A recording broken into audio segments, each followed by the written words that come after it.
Oh, our speaker today is somebody who's seen the storms of life lately and survived and thrived and brings that message to us all here. It's Reverend Joyce Zorger. Thank you. Yeah, thank you. Golly, this congregation continues to amaze me. There's so much talent here. Hearing your talk when you got down on your knees, I thought I got to learn to do that. Yeah, you didn't fall over. Compliment you. This is so great. I am so blessed to be part of this congregation. And the song that you just sang, you just have to laugh. And humor is what has gotten me through these last months and last years. Actually, it's been a journey, and I admire so much the speakers that we've had, and I think I'm comparing myself to them, and I think we can't compare ourselves to anyone. We have to be ourselves. And I remember Reverend Brian did a talk of be yourself, everyone else is taken. And I was at Ross the other day. I was shopping with a girlfriend, and we went out to lunch, and then we went to Ross. She had to exchange something there, and I saw this blouse, and it said, "Be thyself. Everything else is taken." So I had to buy it. I mean, and so it gave me a message, and it gave me the confidence to move forward with what I want to share with you today. And of course, it is Palm Sunday, and I'm recalling when I was a little girl going to the Lutheran church where I attended, and seeing the it was the palm leaf as a cross. And that's what I remember about Palm Sunday. And I remember that when the symbolic nature of the palm, I guess I have this written down. It says, today is Palm Sunday. For Jesus, it was a day of welcoming as he made his way into Jerusalem. Palm fronds symbolized victory, triumph, peace, and eternal life. And so I guess I never really, I probably knew that at one time. And then as years go by, I may have put it aside, but it's so much fun to renew things that meant so much to me in the past, and then to have them come forward to me. And I'm just excited to be here. I think of the word wisdom, and the word wisdom to me, I was going through some of my notes. I really enjoyed what was written, and I do copy these. These are, I hope the spiritual community as a unity, a spiritual community on a positive path of personal growth, and that's true. And there's a whole article on wisdom, the theme for April.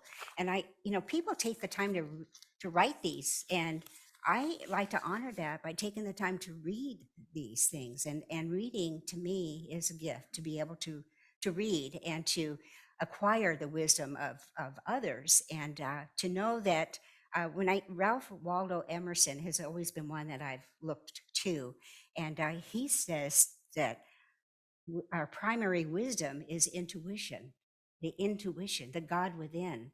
And I like to think of that as that power that we all have within us. If we access it, if we're aware of it, to be aware of that power that sustains us. And that has been what has sustained me.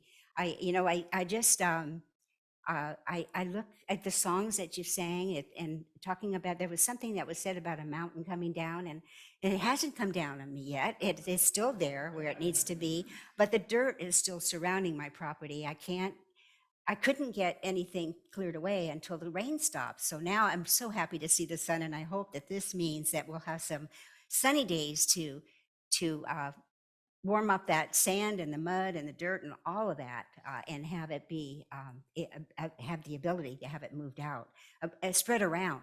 It's not going to be taken away. It's going to be spread around the property. So, but what's happening now? I'm going to share with you a situation that was actually turned out to be a blessing. That we were safe from what happened. The trees are falling. The beautiful oak trees, the red oaks. The white oaks lose their leaves in the wintertime, and the red oaks hang on to those leaves, and they become kind of top heavy. And with all the rain that we've had, has really soaked up into the roots of the trees. They can't sustain themselves. They can't stay where they need to be. And I'm gonna share an episode that happened just a week ago, but I'll wait until, because otherwise I'll get off. Tend to do that. I tend to get so sideways in the pipe sometime, and and get so caught up in the emotion of just being here and just being with you and feeling your energy. I feel the energy of. Stop, Joyce. Calm down. Yeah, this is really. I thank you for just obliging me and just being who I am, because everyone else is taken. I am who I am, right? And birthday time, there's so many Aries here among us, and birthdays in April. My birthday is in April too, and John was a Pisces, and he was a water sign, and I'm a fire sign, and I would always tease him about putting out my fire with this water sign. Engineer, and always very practical. So anyway, um, my talk, I love the title. And I was talking to Brian, and when I gave him the title of my talk, Lucy was out again. I have two dogs. They're German short hair pointer, blue tick hound. And when they get out together, they take off and they're gone. But this time it was Lucy that climbed over the fence, because the sand is so high in my backyard that she can make it over. And I have boards. I have this morning I dragged up a big metal thing from the barn and put it in the place where I thought she was getting out, so that when I come home today, she'll still be in the backyard. But one of the days that she was gone, I came across this title for myself. I got to know where she is. And then I thought, well, God knows, God to know. And then it came out, that's good to know, that God, I have to let go and let God. And that's what I did. And she came home. She knows where she's treated the best and where she gets good food and biscuits and good treats. So I also thought that a talk title would be Show Me What's Here, because I look around and I say, where do I begin? What do I do? How do I manage all of this? And then I think, well, I have to. Yeah, I remember, Richard, you did a talk, you did something on the Enneagram a couple of weeks ago, and you mentioned that in your talk. You said, be present to the unfolding mysteries of life. And that really stuck in my mind, unfolding mysteries, because sometimes we just have to just let it go and see what the next day will bring, what the next hour will bring sometimes. And just to me, how our nature is so beautiful, and I do appreciate all of the differences that nature has brought into my life. And I'm looking for just driving out, I saw these fields of poppies. The California poppies are everywhere, and they're away from me, on my property across the way on High Mountain Road. I see Big Baldy, and Big Baldy is pretty much bald, right? It has a name, it has no trees growing on it. But this time of year, it's covered with poppies, orange. It has poppies all over it. And then when it was snowing, it was covered with snow. So I can go out my front door and I can see beauty, and because I have artificial turf, and it wasn't, the pigs have not dug up that artificial turf. The pigs have come, they're everywhere, wild pigs on my property everywhere. Every morning I see more evidence of the wild pigs. And the turkeys, they're gone. There were hundreds of them on the property, but turkey season, hunting season was March 25th. I know that because some hunters have contacted me and asked me if they could come hunt on my property, and I haven't answered them yet. But those turkeys, no, they knew the date. They are not back. They are gone. And there were hundreds of them traipsing across the property. So anyway, that's another issue. And I told you I have I'm sorry? Oh, pig hunting. Yeah, this is something that I need to, because one of my neighbors said years ago, he had a pig shot on his property, and it took 6 years before the rest of the pigs came back. So they're smart enough to know to stay away. If somebody's out there trying to kill them, they're not going to come on their property anymore. So I have to think about that real seriously. So in the last few years at adjusting to John's care and dealing with the devastation these winter storms have brought to Feather Ranch, it's been a challenge in so many ways. And I managed, to laugh, to keep from crying sometimes, and that sometimes is a good thing to remember, that I am sustained by my faith. I'm sustained by my family and my friends, the love that I feel. That is so powerful, that love and that faith, that connection that I have. Um, at one morning I woke up and I said to myself, show me what's here. Show me what I need to know, what I need to do and how I need to do it. That's a question I ask myself a lot. Show me what's here, what I need to do, how I need to do it, when I need to do it too.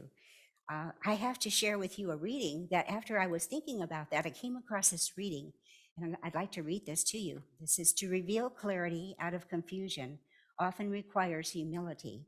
You might need to release attachment to form or outcome. You might need to shift your perspective or even let a dream die a peaceful death. And of course, that dream has been my feather ranch. And I thought about that. Do I let this die a peaceful death? I don't know. I had the word, haven't gotten that direction yet. But what the next line says, you will find some treasure hidden in the mess of it all. And that is so true. It says some important healing will occur in your belief system. You see, everything is working together for your good, uniquely and perfectly for your soul's evolution. And that was powerful. So everything that happens to us is for our soul's evolution, how we grow through this life. We're here. This is a school. This is a teaching. And we are all moving through this. If we're still alive, we either have more to teach or more to learn. This is so important to remember. We either have more to teach or more to learn. And I'm here for both, really. The treasures that I've been finding, I'm finding photographs, cards, letters, things that I'm trying to clear out, cupboards and file cabinets and containers, so that when I have someone come in and replace the floor, all this equipment, all this furniture won't be so hard for them to move around. But I'm coming across all these wonderful things, and my intention, it's one of the things I read in my Science and Mind magazine, it says, all the things I'm looking at things that are not for me. I'm jumping ahead here too much. I think what has happened to me is that I've been reading a lot of the things I'm coming across and sitting down and spending time doing this when I should be doing other things. But I think that, I want to lighten up these things so things can be moved around easily. But I read in my Science and Mind magazine, daily reading entitled, All the Things I Am Not. All the Things I Am Not. And that caught my eye. It says, I clearly realize that I am not good at letting go of things. That's what I'm learning. It's really hard for me to let go. And it says, I've been looking for lessons in all of this chaos. And what I seem faced with is learning the lessons of non-attachment. And I have some friends, very wise friends, that say, you have to learn to detach from things. It's not easy. I was married for almost 64 years. You can understand that I hang on to things a long time. And it's just, when you got a good thing, you don't let it go. And that's so true. And why change? Adjusting to change has always been a difficult thing for me. And I like the word change. And you drop the C and drop the E and you hang in there. And that is what I think about with change. I said to myself, Joyce, nobody is good at everything. Do you ever think you should be good at everything? No, you can't be good at everything. So you're good at a lot. I gave myself that praise. You're good at a lot, Joyce, but there are some things you're going to need help with. And so recognize the things that you are not good at and ask for help. That's always, as an Aries personality, I can do it, I'll do it, I can do it myself type of thing. And I'm learning to ask for help. And this is something that is a good lesson for me, to learn to ask for help. I have been a journal writer all my adult life. Even when I was a teenager, I had a little diary that I wrote in. And I remember writing, and it was just before summer vacation. I said, this is the beginning of my summer vacation. And then all the other pages were blank. And I used to laugh at that. And I thought I must have been having a really good time. I didn't have time to write in my little diary. So, but anyway, that was then, this is now. And so my friend, I came across when I was cleaning out stuff. I came across all these journals and I thought, God, I should burn some of these. I don't want these hanging around after I'm gone. But maybe I'll explain that to I have 3 daughters. They're very understandable. This is, one of my dear friends sent me a little journal in January at the beginning of all these storms and chaos. And on the front of it, it says, wherever you go, go with all your heart. So she suggested that I keep a daily log of the restoration process of Feather Ranch. So that's what I've been doing. And the log I use is I put affirmations in there to give me strength to get through the days. And I love those affirmations that I've come across. One of them was attitude, gratitude, and fortitude move me through each day. Attitude, gratitude, and fortitude move me through each day. And so I remember that. That's easy to remember. And another one I have is I welcome support in all areas of my life. It comes exactly as needed. And one of the things that happened, I wanted to share with you, I have a truck, a Toyota Tacoma 2000 truck that was John's and now mine. And I drove it to town to pick up a bunch of heavy duty stuff at the farm supply, horse food and stuff like that. I made 4 stops that day. I had all these things I had to do in town. Came back home, pull in the driveway, and I put the car in park, put the truck in park, get out to get the mail, get back in the truck, and I can't shift it. I can't shift it from park. It won't shift down into drive. And so I turn off the engine, go to the house and get some WD-40 because I've learned that if it sticks, use WD-40. If it doesn't stick, use duct tape, right? So 2 things, that's all you need in life, right? And I know that. There are a lot of things I don't know, but I do know that. Anyway, I spray this WD-40 into the mechanism there, and then I turn on the engine, it just goes zzz. That's it. No sound at all. And then I remember I saw Lucy that morning she tore off the mud flap of the truck.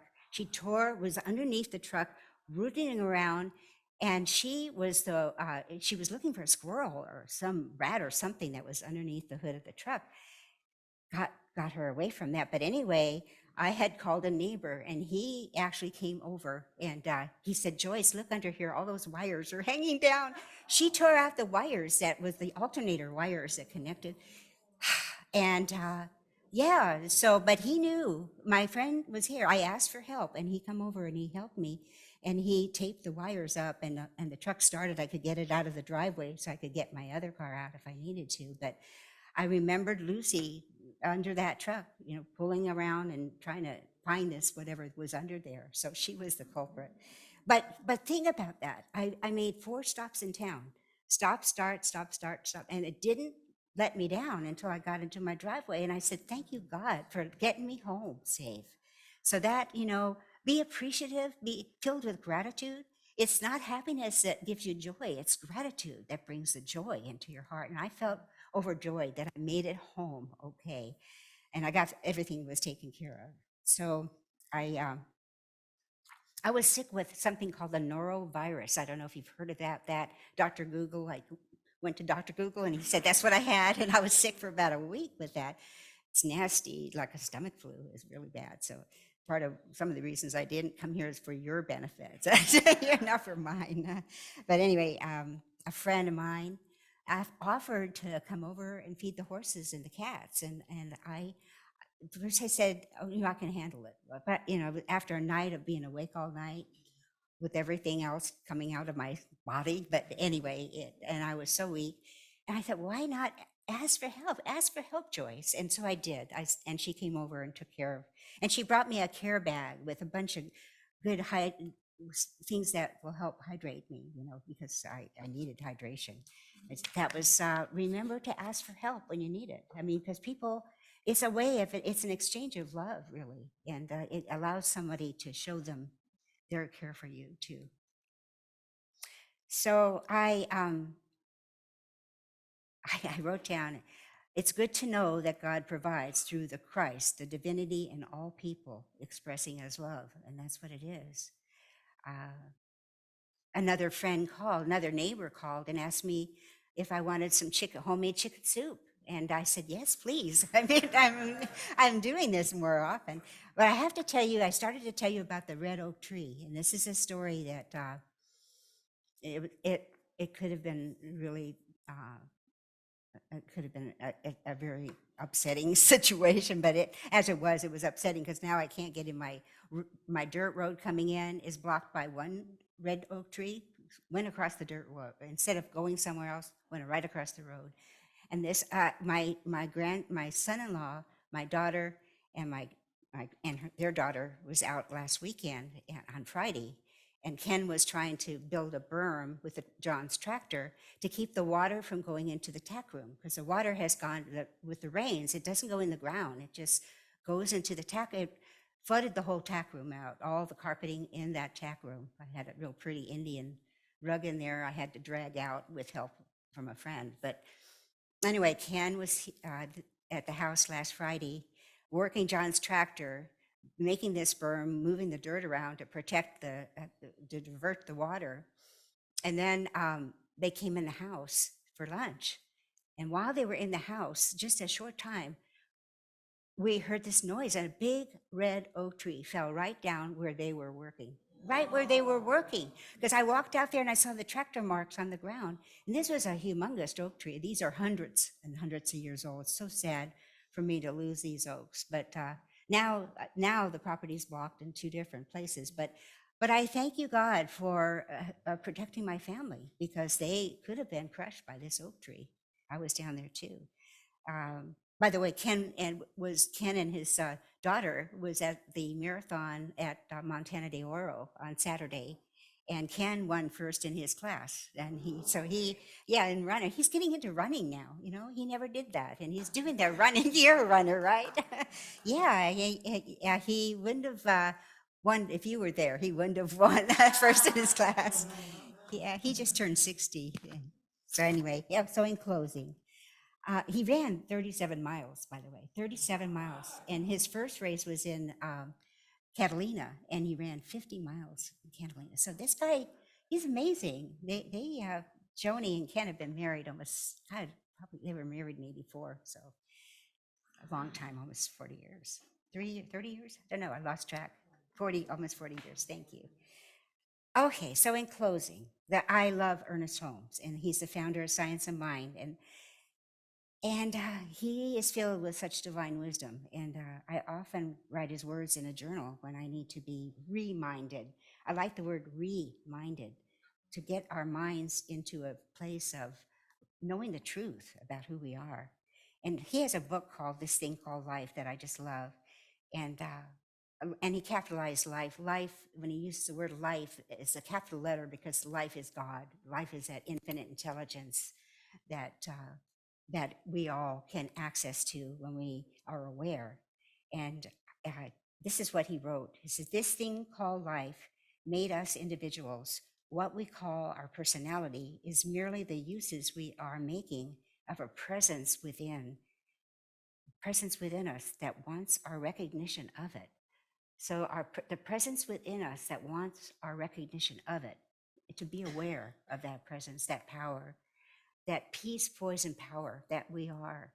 And so my latest affirmation, when I go walking out on my property, I say these words: be aware and take care, because my property has all kinds of debris and I have to watch where I'm going, and I can't take both dogs out at the same time. One is on a leash and they're pulling me, and I have to say, wait, I don't want to be pulled into a crevice, because some of these crevices where the water has run are deep. It's like a Grand Canyon out there. It seems like it's getting that way. But anyway, be aware and take care. And be aware of that presence, that power within, and care for yourself in a way that you honor that presence within, and you honor your life, and you move through your life with grace and ease and joy and happiness. And that is my message this morning. Thank you.